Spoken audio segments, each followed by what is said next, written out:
Tonight, community members in Laguna Vista are coming together to save a skate park.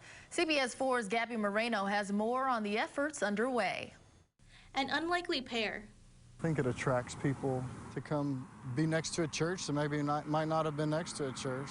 In 2006, the Valley's first of its kind concrete skate bowl was built for the community of Laguna Vista on the corner of what was then Christ Harbor Church's property. Eric Christensen helped the nonprofit South Padre Island, Texas skateboarders build it. It's funny, I always remember it being a lot smaller than this. For Pastor Don Siegler, the bowl was a way for the church to connect to the community. And you know something the Bible says, let your yes be yes and your no be no. We said yes, they can have the property, and they said yes, we'll be responsible for it, and both sides kept their end of the deal. A handshake agreement that was honored until the church's ownership was transferred. Now hopeful skaters are greeted with a sign saying no loitering or skateboarding. I've been trying to contact Cross Church since Saturday to find out what their plans are for the bowl. Thank you for calling Cross Church. We apologize for not being able to answer your call at this time.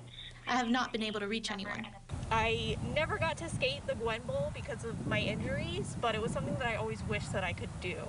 Gwen McCormick was hit by a truck while she was skateboarding home when she was 17, down the street on Broadway, where the bowl was being built. Because I was like, oh, it's just this little bowl in Laguna Vista, like nobody's gonna care. But especially the past few days, I've seen so many people posting stories about the Gwen Bowl and how they grew up skating in it. Her name is written in tile on the cement around the bowl. Pastor Don hopes that the new owners will consider the skating community as he did years before.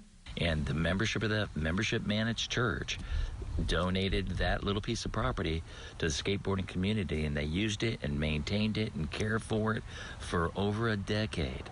And I think it would paint the church in a good light to say, and we will honor that promise. But I can't force that to happen, you know. Working for you in Laguna Vista, Gabby Moreno.